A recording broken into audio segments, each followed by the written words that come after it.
For the fans. For the players.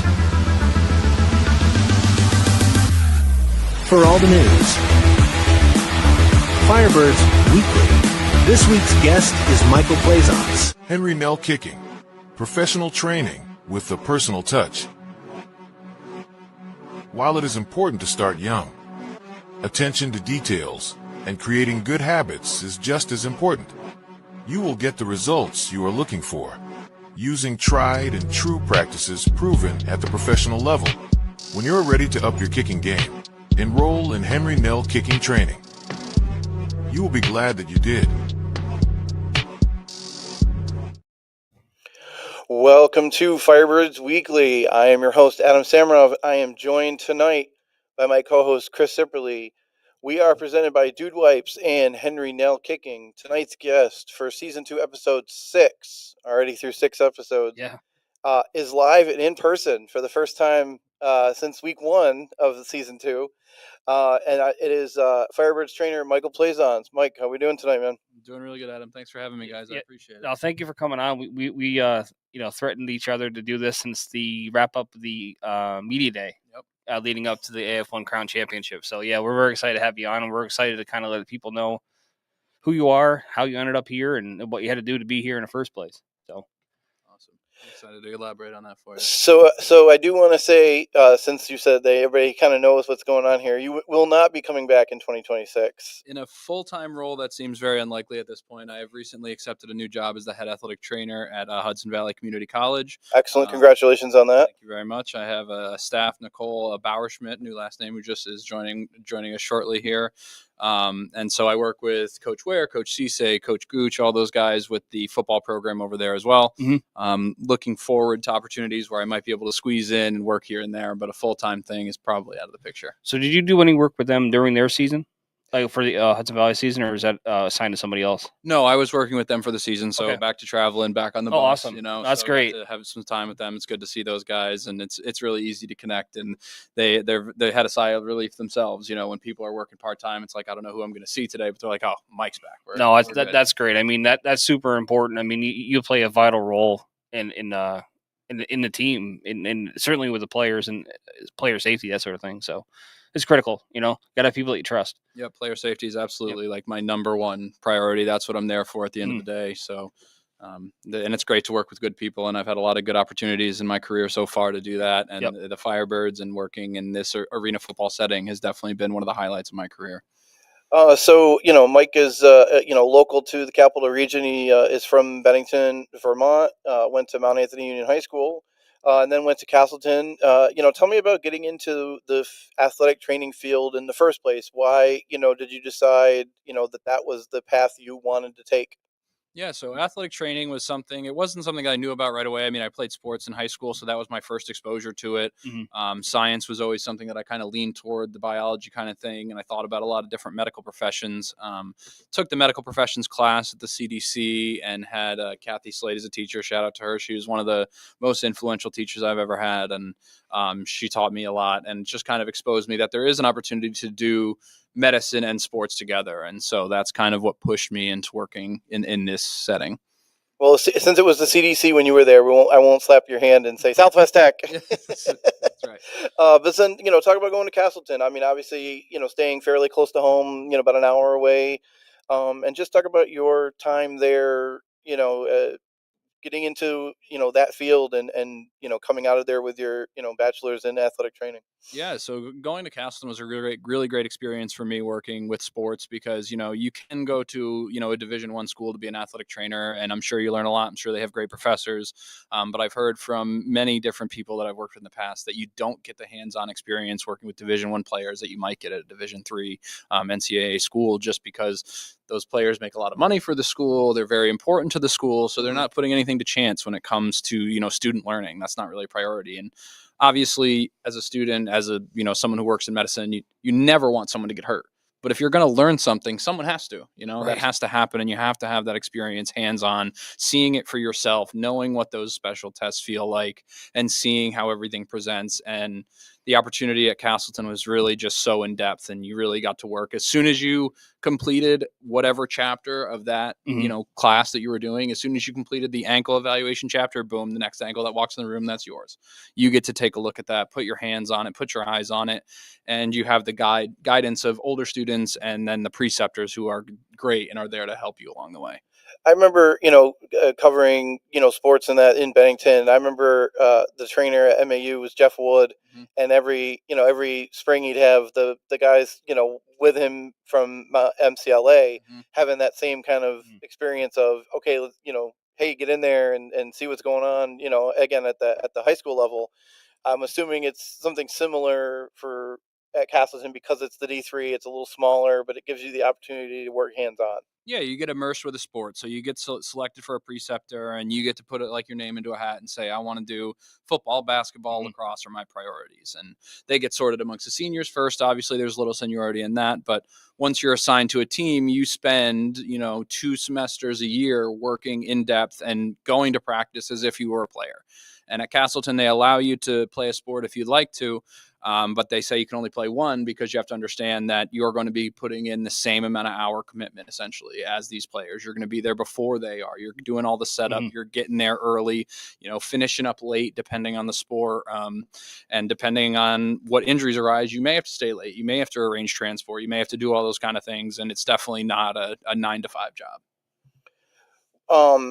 So you kind of said this about, some of those responsibilities. What's something that you figured out, like, once you got a hands-on and on the job, like, oh, didn't know this was going to be this way. Was there something that, hit you like that at some point early on? Yeah, I mean, there's a lot of things that you learn in school, but there are some things that you don't, and there are things that you can touch on as when you're working with preceptors. But when someone has a really serious injury, the emotional part of that, the family part of that, just dealing with the emotions that come with that, and when you live in with these teams, you hang out with these guys and these girls, depending on the sports that you work with, and you become really close. And when something bad happens to them, I mean, you feel it too. I mean, we have empathy for them, and you don't want to see that kind of stuff happen, but you have to be their resource and be the person who's like most calm, most like got an answer for everything. And like, if I don't have the answer, we know where to find it and everything's going to be all right. So the first time I had like a career-ending injury at St. Rose when I was working there, that was definitely something that was difficult to handle those emotions that everyone goes through, the ups and the downs of those kind of things. So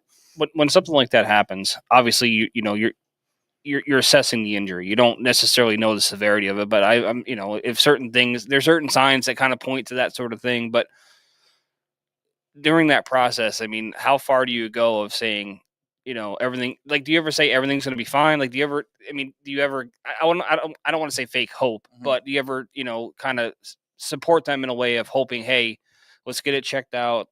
What it could be this, it could be that. Let's not go to the ends of the earth yet. That sort of thing. Like like a bedside manner for like a physician. You go to the hospital and it's okay. Like, their goal is to not get you to freak out. Yeah, no, there's definitely a little bit of that plays into it and how you talk about things, because even the best doctors, the best athletic trainers, you can have a test and have a false positive, false negative. Those things happen. So it's really important to be level with what you say and be clear about it and be like, I don't know this for sure, but everything that I'm seeing suspects that this could be the thing, and I hope I'm wrong. I always hope that I'm not right about this. I get no joy out of being correct in those kind of moments, but that's really important. And to be like, hey, and even if it is that, this is what's ahead of you, like, because sometimes the unknown is the scary part. Right? Absolutely. Like, I don't know what happens next. It's like, no, the thing that happens next, we go to get a picture, we get an MRI to confirm. Okay, we've confirmed, then what? We line up our options, we talk to surgeons, figure out what locality, if there's a person you like best, works for you, and just talk about the plan and the process. And if you can get people to buy into that part, it's a little bit easier for them to deal with the emotions of going through a significant injury. Sure, it can be real scary. You know what I mean? You just don't know. Just having the ability to be like, yeah, let's take the steps before any kind of, decisions made, so to speak, in your head. It's easier said than done. So I wanted to talk about, you go to Castleton to get your degree in that, talk about, kind of your road to where you are now. And then, side to that is, talk about the, going to, work for the Empire, and then obviously now, and then the Firebirds as well. Kind of tell me a little bit. You said you worked at St. Rose, and talk a little bit about some of your steps. Yeah, so I mean, I graduated from Castleton with my bachelor's, and then once you graduate, you have the degree. You still have to pass the test. There's a national accreditation test that goes along with that. You sign up for it, take it. Once you take it, you're certified, and then depending on where you're going to work, you have to process your licensure registration depending on the state. So, first opportunity I had was just actually at Castleton. They're like, "Hey, we need someone per diem. We got a couple of shifts that we can't fill. Can you come back?" So you sign up for the Vermont licensure. You submit all your documents. You get approved, and then you're good to go. After that, my first full-time job was going to be at the February 2019. I graduated 2018. I got a job at St. Rose as an assistant athletic trainer, small staff of 3, working with primarily, I worked with women's soccer a bit. I worked with men's basketball, volleyball, and some baseball. So got a little bit of all the different kind of sports working there. I spent 3 years there, and smaller school, you run into it at any entry-level athletic training job. They don't pay you that great. It's not always that good. So had an opportunity come to my door, basically working for St. Peter's Health Partners. They wanted to add an athletic trainer to their physical medicine staff. So physical medicine providers are called physiatrists. They very oftentimes are sports related, but not always. They work in rehab settings. So they just kind of approach it from a non-surgical view. So I spent 3 years there. That's where we got hooked up with the Firebirds, because as soon as I started working there, the chief executive doctor at Sunnyview was like, "Hey, we're looking for opportunities to work with sports teams. Do you know anybody?" Oh, that's awesome. And so first thing that popped in my head, I had worked with the Empire in their first rehab after COVID happened and everything. We had that shortened season there. And one of my coworkers at St. Rose at the time was like, "Someone approached me about this job. I don't know if it's for me, but I think it would be great for you."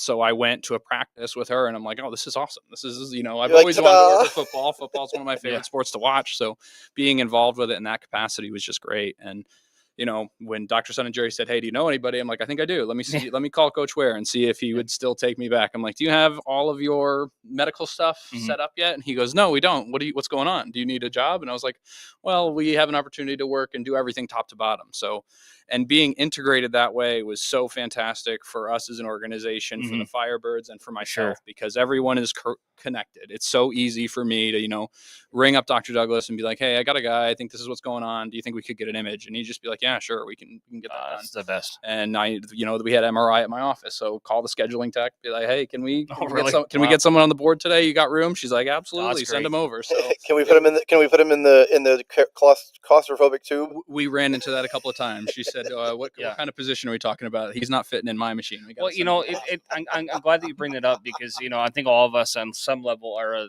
professional sports fan. And you see somebody go out in a game on we'll say Sunday Night Football, and then by Monday morning, they already have an MRI. So I'm thinking to myself, how do they get that done so fast? It's because they have a relationship with an organization like yourself for that to happen. Because anybody off the street would probably be looking at 3 to 6 weeks for an image. Yeah, and if you're waiting on insurance, and I mean, working with sports, cash is king. We're like, "Hey, we're just ready to go. We want to do this, and we have all the things. We don't have to wait for approval. We don't need prior authorization."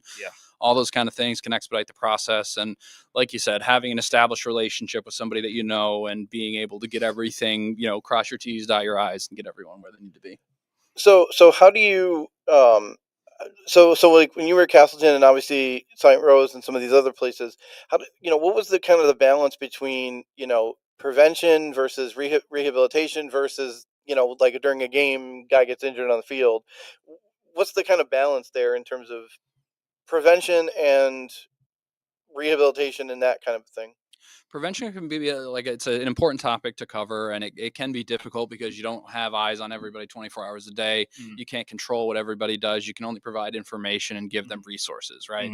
So my big thing with prevention is the first 2 things that you absolutely have to do is you have to have good nutrition. You have to have good sleep. There's nothing that I can do, no massage, no laser treatment, no cryo, nothing that can overcome like that lifestyle issue. Like you have to take that seriously. And lots of times if I see a lingering injury, I'm like, "Do you sleep well?" And they're like, "Oh, I get 5 hours a night." I'm like, "Oh, well, that could explain that tendinopathy that you're dealing with." So that's a big part of prevention. And then making sure that what medical word did you just use? What's that? What did you use? Tendinopathy. Try again. It's you know, condition of the tendon where everything connects to the bone. Okay. So So it's like a fatigue thing. Yeah. It's overuse. Yeah, Okay. very an overuse injury would be a good way to describe that.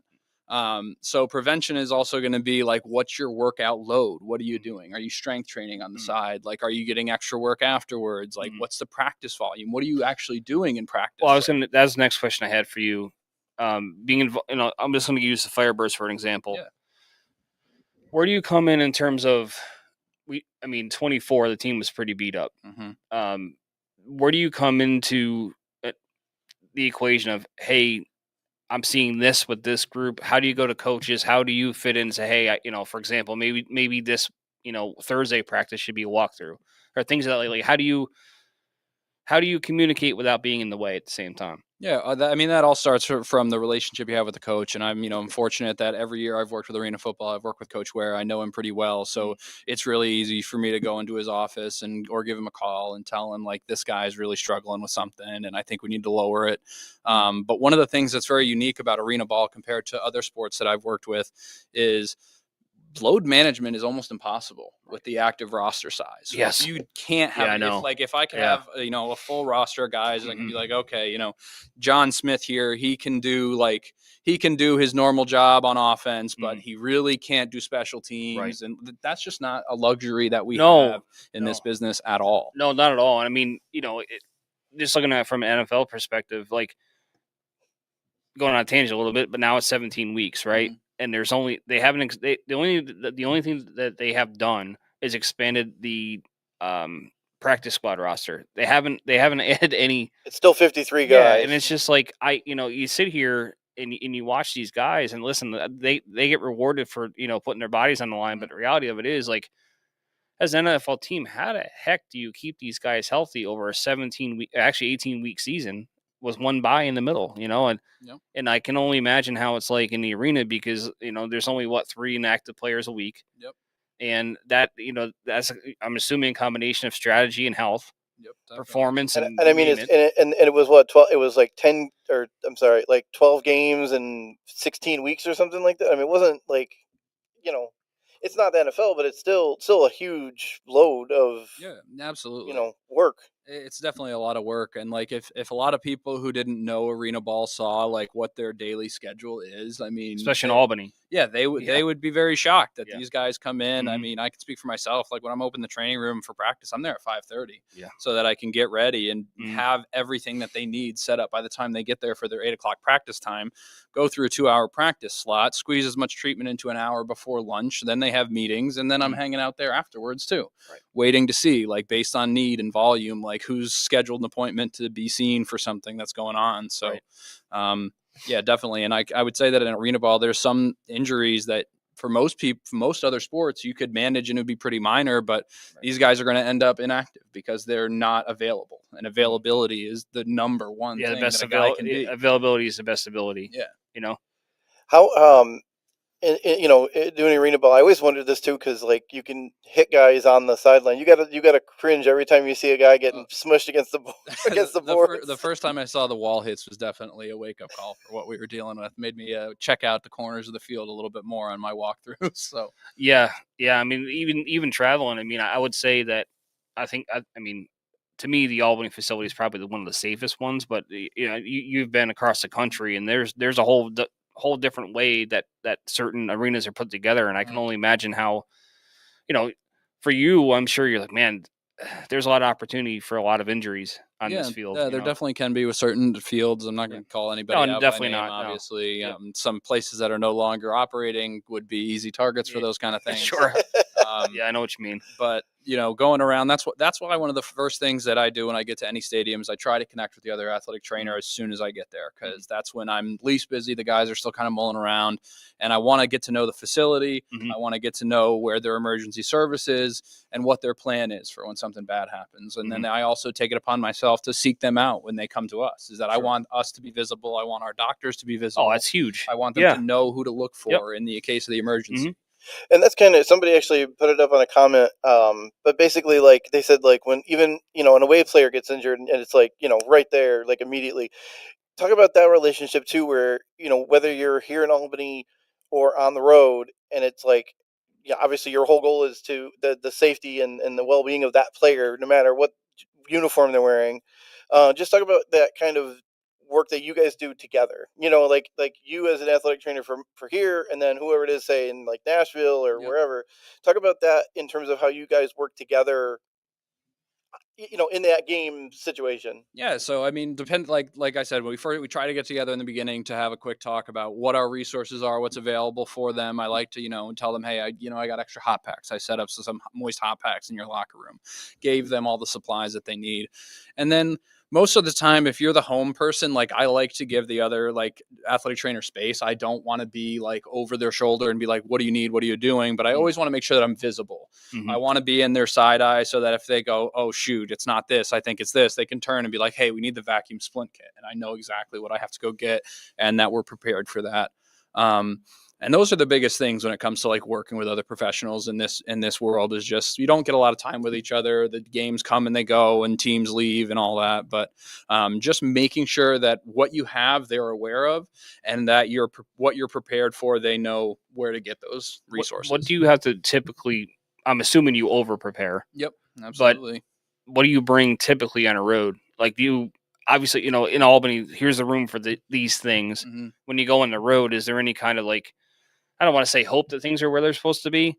Have you run into a situation where you can only bring so much on a plane or a bus? Yeah, you can only bring so much. I mean, there have been times when we travel that we have like a travel van, and that is very useful for me. And I'm always working with the equipment manager to load that thing up with everything that I can bring. Otherwise, I bring as many resources as I can in my kit that we pay that we have to bring a kit. That has to come with us. So the home team usually has like the AED, the crutches, and the splint bag. Those are kind of the big ticket items that you need to have. But everything else besides like, tape, you're bringing gauze with you, you're bringing like Vaseline with you, you're bringing like over-the-counter medications with you so that anything that comes up, and we actually had a dental issue this year pop up at one point where they're like, oh, now we're in another state and I have to find an emergency dentist. So I know that story. We talked about it last season. Who the heck was it? You don't have to name names, but I know we talked about it. Yep. Maybe it was off camera, but we won't go down that road. But I'm aware of that. Yeah, that was interesting. And so then you're calling up the other athletic trainer and it's like, this is a really weird question. You got an emergency dentist that you would recommend in this area? And he's like, actually, the place that I go takes on-site appointments. You could go here. So that worked out. So this kind of goes a little bit segue into my next question is, you're on the sideline. You've prepared as much as you can for obviously before the game, guys getting taped, all this and that and the other thing. And the game is happening and guy goes down. Let's say, a leg injury of some kind, let's say, just to use that as an example. Walk me through the approach of guys down. Here comes Mike. Trying to figure out what the heck has happened. Talk me through that situation. Yeah. So the process for that is, anyone who's done like a medical athletic, it's like no obvious deformities noted, like that you might see on a note. Like that's going to be the first thing. The bone is not sticking out. Nothing is sticking out of the skin. Everything is facing the correct direction. Great. Critical. And then ask them about like what they felt. Like, did they feel a shift or a pop, or is it just painful? Like those are the kind of questions that you're going to go for. And you're going to want to kind of narrow it down between, is this like a soft tissue injury? Is this an issue to a ligament or to a muscle and they might have some weakness? Or is this like a stability issue? Are they going to have like a ligament tear? Are they able to bear weight on the sidelines? Like, are they able to go down the hallway, walk and run, and those kinds of things? So I try not to do a full evaluation on the field because I know they don't want to be out there. My one thing I usually tell people is like, we're on your time. When you're ready to stand up and move, that's when we're ready. Like, this is my time.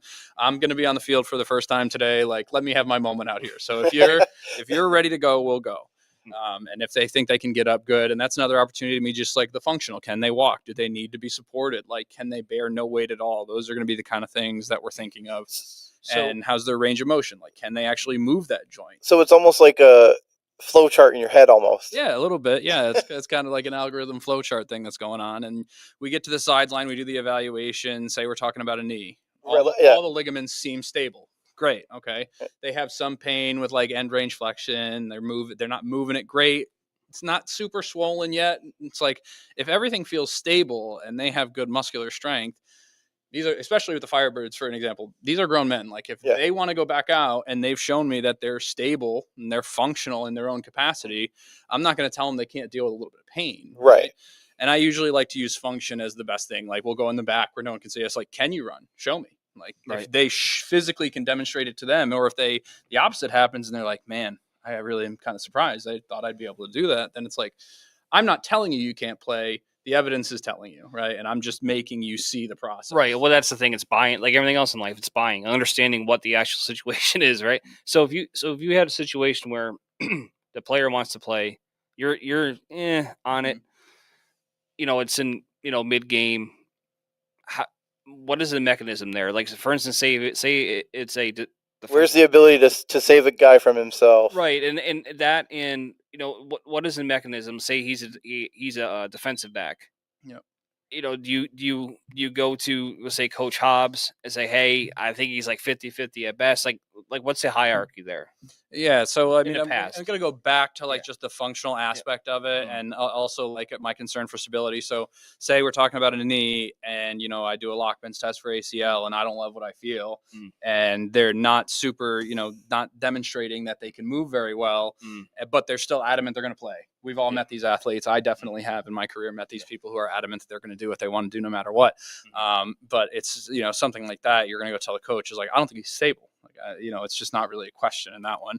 If it's just like, I don't really know what it is, he's got a lot of pain, his range of motion's okay, it's just like, you're going to have to just be sure that this isn't something that's going to be a long-term detriment. Sure, right. It's going to turn into a tear versus... Right. Well, the other thing is too, and I think this is one that a lot of football fans, not just arena ball, but, football all across, is something, you see these guys in the NFL, go into the blue tent, right? And then it's like, for other injuries, but then like right now they obviously have an independent doctor in terms of the concussions. Tell me how that works in terms of how you do it, in terms of, you see a guy, whatever it is, and it's like, is it kind of like you, or is it you working with the other doctors? Like you mentioned a couple of the other doctors that kind of work with the team. Tell me how that works if you have to put somebody in a concussion protocol, or how that would work. It depends a little bit on just like how they respond to me. I mean, if I suspect someone has a concussion, it doesn't matter really what level you're at. You're not going back in that game if it's up to me. Sometimes people get a little pushy, and sometimes like, okay, well, I did my evaluation. Let's just go talk to the doctor. Like Dr. So-and-so's here, bring him in and we'll do another evaluation. And if their evaluation is concurrent, it's like, there's not really anything. There's no wiggle room. Yeah, it's not non-negotiable at that point, right? The independent neurologist is obviously great, and that came about for not so great reasons because the NFL didn't have such a good track record of dealing with that in long years past. But it's better when you don't have a vested interest, because anyone who's watched a game. It's difficult for me. It's one of the things I've felt was difficult my whole career is I do get invested in the sports that I watch and the people that I work with. And if you've watched the Firebirds game, you might see me yelling a little bit, hooting and hollering, because I get excited for these guys. I want them to do well. Hey, so you're in it with them. I mean, you're there as much as they are. Right. Yeah. Yep. I was going to make a thing about the Giants, but they're so bad I couldn't. I can take it. I want to go back to the prevention part. Like we talked a little bit about that. We kind of talked about the in-game stuff, but I want to talk about kind of the, prevention stuff where it's like, guys dealing with nagging injuries. Because I think, the things that happen in a game like that just happens. Guys get hurt. It's not ballet. We're colliding. It's a collision sport. Right. What is it in terms of like those nagging things where, you might have 5 or 6 or 10 guys, oh, my knees feeling rough. Oh, my back, my shoulder, blah, blah, blah, blah, blah. Talk about some of those things in terms of how you, work with those guys to be like, okay, here's a rehab thing for you. Here's a way to maybe help the shoulder, whatever like that. Yeah. So in years past, when we do physicals, we have our physicals done by Cahoe's Family Care. Dr. Chatterthil and Dr. Brennan over there did a great job of taking care of our guys. We even did it, I think the first year we did it on an off day so that there was no one else in the clinic. And in that situation, I just kind of sat in the exit room as they were leaving. And I'm like, okay, what did doc say? What bothers you? Like anyone who's been an athlete for a while knows, it's always my right ankle. It just kind of pops up halfway. The sooner that I know something, the more I can get on top of it. So I made a list of all the guys, anyone that had a history of a nagging injury. And then we kind of put together a plan. It's like, I want you to do these things daily, whether it's just a TheraBand or a balance exercise, or incorporate something into their strength training that's going to kind of help buffer that area, support the joints above and below whatever's bothering them, so that that area doesn't get exposed to as much stress. That's kind of the goal of those things. Yeah, I think that's kind of the interesting thing. Again, we always seem to be using the NFL thing, but it's kind of like, people go, oh, like I see this guy, on Sundays, and it's like, oh, well, whatever he has or whatever, but it's like the behind the scenes of it is completely different. Yeah, and you meet athletes, and there's a lot of them out there that don't always want to go to their athletic trainer, and they kind of wait and they wait and they wait and they come to me. So I try to say in any beginning of the year meeting that I have with people is that I want to be a resource to you. I don't want to be a hindrance to you. And I know you think that athletic trainers take people out of games, and that's something that we do. It's part of our job. Of course, I'm not going to tell you I'll never do that. But the sooner you speak to me and the sooner you tell me about something, I have options. If you wait 2 weeks and you're like, man, I really can't even walk, my ankle is killing me. Now I don't have any choices. I'm kind of handcuffed with what you've presented me with. So the sooner that you have a dialogue with me, I would much rather tell somebody and be like, hey, dude, you're fine. Like, I'd rather have that simple conversation and educate them on what's going on, rather than have them wait and wait and wait. And then now it's like, oh, especially in this industry where it's like, oh, now you're missing the practice. Now you're missing a game. Now you're getting sent home. Right. And I mean, the sooner the better. I mean, something simple as, hey, let's get you an ankle brace. And it's got to be tough too, because everybody is scared of the Wally Pipp thing. Like Lou Gehrig getting, Wally Pipp being the starter for the Yankees, and then Lou Gehrig taking over and then never leaving. Mm-hmm. I think that's a thing that professional athletes are scared about, nervous about. So it's like, they may. How do you gain the trust of these guys to realize, if I'm taking you out, there's a reason for it, but I'm also not trying to keep you out because I want you to be, you know what I mean? Like, how do you gain the trust with these guys, especially in Arena League where everything is 1-year contract? Yeah, I think it's just about the dialogue and, the moments that we have. I always want to be a part of as many team functions as I can. Always being at the opening year meeting and be like, hey, I'm your guy. And it's been awesome over the last few years I've had with the Firebirds, is that we've had maybe it's not everybody, but we've had a few returners. So I like to lean on them and be like, these guys have already gone through a full season with me. You can ask them. You can text me. You can call me. I'm available to you as a resource. And, like you said, we're in it with them every day. So I think that grind and being with them and not just being some person who shows up on game day makes them realize, like, okay, he wants me to be successful. He wants me to do these things. And I would never take somebody out if there was anything other than like a valid medical reason. Mm-hmm. Well, tell me about a time, excuse me, that and this can be not just the Firebirds, but any place you've been, in terms of someone had an injury and you were able to, significantly improve their outcome based on your professional expertise. Can you tell me one that you can think of off the top of your head? There's a couple that come to mind. I obviously want to keep it like HIPAA compliant and all that. I don't want to give anyone up. No, I don't mean, just very generic, of course. That's just definitely the best part of it. I mean, there's one thing that I think is unique about athletic trainers compared to other medical professionals is there's a continuum of injury, right? People are healthy, they get hurt, they get seen, they get treated, and they go back to playing, right? That's just kind of how it works. We're one of the only professionals that have a hand in the entire part of it. I mean, we're there when they get hurt. Lots of times, and especially in this setting, I'll take you to your appointment, speak directly with the doctor about what they want to do, execute a treatment plan, and then I get to say, okay, yes, you've made all the things that we've needed you. You got your range of motion back, your strength is back, and your pain is gone. Let's hit the field and let's go. And that's definitely the best part, is seeing the way they react and they get out on the field and getting them back to what they love to do. What do you, we talked about this just a second before we came on or whatever. It's similar to teacher, where you have to have professional hours and you always have to maintain the certifications and stuff. Talk about staying up with, the newest research. Again, you just talked about concussions, 15 years ago, 20 years ago, isn't anything like it is now in terms of concussions. Talk about just, kind of going through that process in terms of you have to stay up to date on the latest things in the field. Yeah, every 2 years to keep my license, I have to maintain a minimum of 50 credit hours of education. That can come in different forms. It can be asynchronous. It can be going to conventions. It can be listening to different speakers. There's a handful of different ways that you can get it. but it's critical to stay up to date and stuff. And, being social with other like professionals like yourself. I mean, I can't tell you how much like benefit I got out of working at a St. Peter's and being with the doctors, like actually being in the same office as them, seeing all these patients, and not all of them are athletes. So you get to see a lot of different stuff and talk about different treatment options, and, going to the conferences and those kinds of things, getting newsletters, hey, this has really worked out for us. And we've seen like significant statistical increases with this kind of stuff. So it's stuff that you want to work into. It's definitely a grind to stay on top of it all the time. And it's just that every time you finish your reporting year, it's like, oh, I'm finally done with that. And then the 2 years go by, it comes back again. And, New York State is changing their laws recently. Actually, we are moving from a registration setup to a licensure setup, which is going to be better in a lot of ways. It defines our scope of practice a lot better. Well, I'm glad you said that, because that was actually one of the questions I had. Like, what is your scope of practice? Yeah, it's easier said than done. Yeah, it's definitely not explicitly written, as I have found out in my time working at St. Peter's. It's really hard to like narrow it down. But the best way to describe it, works at the direction of a physician working with athletic and sports orthopedic injuries. That's kind of, and it depends on who your doctor is, how much time you work with them. You can kind of make standing orders for a lot of things. I mean, technically from the playbook, like relocating a joint is not in your scope. But if your physician has worked with you, you've done some of those CEU guidelines on relocations, and he says, okay, well, there's actually a 50% better hospital outcome if it is reduced in the field.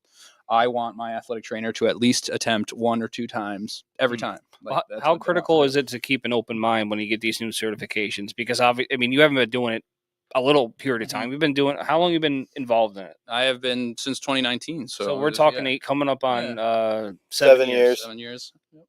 Medicine. A lot of things have changed in 7 years. How important is it to stay open minded and be like, all right, no, it's done this way. Yeah. And then you see a new practice. Like, how do you? Obviously, you have to buy in because it's science. Yeah. But like, how important is it to kind of keep? All right, well, this is different now. I got to embrace it. Yeah, one of the things that I've kind of changed, I mean, I learned when I first started, everyone knows ice, right? That's the best thing you can do. That's always what they've said. And that's something that I've kind of moved away from, because ice is a global process. It slows everything down, meaning it slows healing down. It's great that we got our swelling under control and your pain's not bad, but we delayed your healing process. So when it comes to soft tissue injuries, I try to stay away from it with muscle stuff for the most part. I try to tell people that pain should be your guide. If you can't exercise or do any range of motion stuff with me at all, then it's time to ice it. But if you can do stuff and the ice doesn't change your outcome for you in the morning and you can still do the rehab with me, I'm not a huge fan of that. Well, that's interesting. I haven't heard that before, but I'm also, very far removed from competing. Yeah, and a lot of the core stuff stays the same. I mean, like all the manual therapies, the cupping, the scraping, I do a lot of those. I got certified in dry needling, but I work in New York State, so I can't do that. A lot of those adjuncts are great, but they're not going to change like the core of the problem when it's there. You gotta make sure that I'm always preaching that we got to do our exercises. Like if you're not doing the rehab exercises that I give you, and I have an online tracker for the system that I use, coach comes to me and he's like, hey, how's so-and-so doing? And I check my app. It's like, oh, he hasn't reported doing anything. He hasn't done any of the stuff that I've asked him to do. Right. So that's no good. That's definitely a way to keep guys accountable, is like, this is your lifeline. So like, I'm not going to track your exercises for you. This is here for you to do. I've already made everything up. You track everything. And this is my line to coach. Like, so if I go to coach and he asks me about you, 100%. If it says he's 100% compliant, then that's what I get to tell him. But, well, that's the thing. And like, I hate to put your guy in the spot, but we'll say Abdul Carter, right? Yeah. Like he's not doing the things that he needs to do to be a professional athlete. So there's not a quicker way to get out of any situation to continuously do not the right thing. Yeah, definitely. And like, it's up to you to be a professional. If you're not a professional, then you could be an unprofessional somewhere else. Yeah, I tell guys all the time, I'm like, if you want to work, call me. If I'm not chasing you anywhere. You guys are grown men. You want to play a professional sport, college sport, whatever it is. If you want work to do and you think what we're doing isn't enough, let's talk about it. What do you think we can add? Yeah. Like if you have more time, if you want to do extra exercises on the side, you want to find something else, find another resource. Like there are people in every profession who are like, I do it the best way.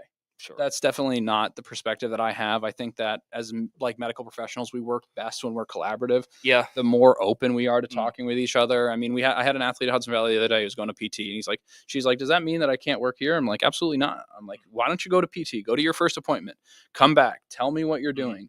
tell me where I can be a resource to you. Like, can we do the exercises on an off day or something like in between? Mm-hmm. Like, do you need more adjuncts from me with like manual therapy, cupping, that kind of stuff? And you do the other stuff with the physical therapist. I'm all game for that. The more we talk, the better we can serve the community of athletes, patients, whatever you want to call them.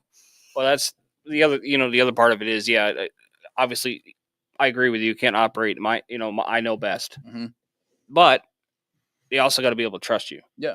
Like, I'm doing this for your well-being. I'm not doing it to be a jerk. I'm not doing it to get you away from whatever plans you have. This is what has to happen in order for you to continue to do what you want to do. So just trust me. Like, how often do you have to have those sort of conversations?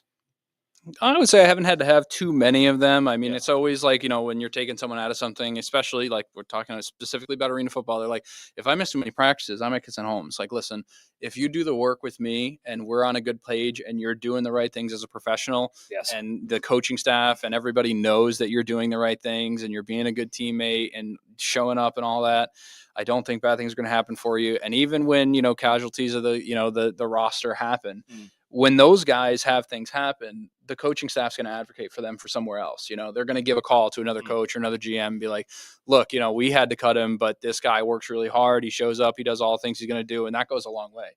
The last thing you want to do is be the guy who's just like, running off at the mouth at anyone in the organization about why they're doing you wrong or why you're specifically the one who's being targeted or something like that. So yeah, it's important. That's the thing. It's what you do inside the building and outside the building and amongst your teammates. At the end of the day, just be a good teammate. Yeah. It's really not that. I mean, to me, it's not that hard, but everybody has different priorities in life. That's true. I got a very funny comment here from Denise, but it says Mike's therapy room is 100% the reason why I learned to keep my eyes forward when near the locker rooms. So we'll just leave it at that. That's a very funny comment. I need to have better timelines on when the VIPs are getting towards, I guess. Oh, and your mom called us giant haters because we're goofing on the Giants. Sorry, Susan. So I got the last thing I have. Timeout. All right, so let's square it up. We'll get off the Giants for a minute. Yeah. Keon Coleman, same deal. Yeah. Oh, that's true. He benched what, twice? Yeah. So I don't know what goes on, but he's been late or didn't show up to meetings. That's not the answer. Like, there's no quicker way to not get your next contract is to not do the minimum. Yep. So anyway, and I think that works that way in anything. NFL, AF1, doesn't matter. As fans, I mean, we definitely want to hear more. We always want to know those kind of stories and like what's going on behind the building, because it's hard to believe that there's 53 professional athletes plus the coaching staff plus the owners plus the medical staff, and that these things are still happening. But there's a reason that they keep it opaque, and I can imagine 100%. that, I'm not divulging any sensitive information about anyone I work for either, because that's that hurts the brand, it hurts the organization. So you can understand the answers, but as a fan, they can be very frustrating. And it's just like, coach's decision. It was my decision. Okay. So the last thing I have is, and I appreciate staying on for as long as we are. But what would you tell a kid coming out of high school, that says, "Hey, I think this athletic training thing could be really cool, and I think I'd be really good at it." What would you tell them in terms of going for that kind of a job? Yeah, I would definitely tell them to go for it. Like, the education requirements have changed a little bit since I was in school. You used to have to get a bachelor's. Now it's a master's. Usually it's kind of a 3+2 5-year deal. But I would say it's a great job, and you get an opportunity to kind of work with very motivated people. And that was one of the things that I liked. I mean, I didn't want to necessarily work at a high school where you're dealing with all different kind of populations and parents people have different sports goals. Parents can be an issue as well. But you get to select who you want to work with. You get to work with highly motivated individuals. You get the best seat in the house to the sporting event of your choosing, or whatever you're assigned to if you're working in a college setting. And you still get that team camaraderie. I mean, sports was a huge part of my life growing up. Loved playing all the, football, basketball, and all that kind of stuff. So being a part of a team, and, when you work with a good group, they really do bring you in, and, you feel like family. Yeah, that's critical with the team and with the coaches. And so, and it's weird, especially in like the 1-year contract arena deal, is that you have this moment in time where everybody is together, and you have all these people that you see every single day, and you can't imagine what the next day is going to be like without seeing that person. And then the season's over, and you don't know if you're going to get it again. And it's kind of like a weird, but like awesome memory that you're always going to have, like working with sports teams, where you're like, oh, do you remember that season where we did this, or where we came so close? And, but Yeah, I would say that it's a great profession. I think that there's a lot of places where you're not always going to get paid the best. There's a lot of times where you're going to have difficulties with your work-life balance because it is a demanding job. I mean, practices early in the morning or practices late at night, or the weather and the games got changed. So I know you had plans next Saturday, but that's when we could reschedule the game. So there's definitely some highs and lows that come with that. And there's a lot of professions that are like that. So just to wrap it up, so 24 was 24. How much better was 25 from a planning perspective for you? I feel like that was like a 180 from 24 to 25. I mean, 24 was a great year. I can say this, that in my time with the Firebirds and the Empire, I have never not made it to a championship game. We didn't win every time. I have one ring at home, one coming on the way. Excellent. I was going to ask about that. Yeah. Did you get a ring? Yes, you did. Yes, we do. I have not received it yet, but no one else has either. So, but yeah, it was a fantastic year this year. We really had like such a great group of guys. Everybody was on the same page from day one of camp going into the last practice. It was just a great group of guys, and I feel very privileged that I got to work with all of them. Yeah, for sure. And we want to really thank you for 45 minutes of your time this evening. Wow, I know you're a busy guy, so thank you for taking the time with us. And yeah, so we're looking hopefully next week at some point. We're having Coach Gabe Young to come on. We're still trying to figure out days specifically for that to figure out exactly what we're doing, but more to come. We're going to be off getting up to the new year, and then 2026 season will be right on. It'll be right upon us.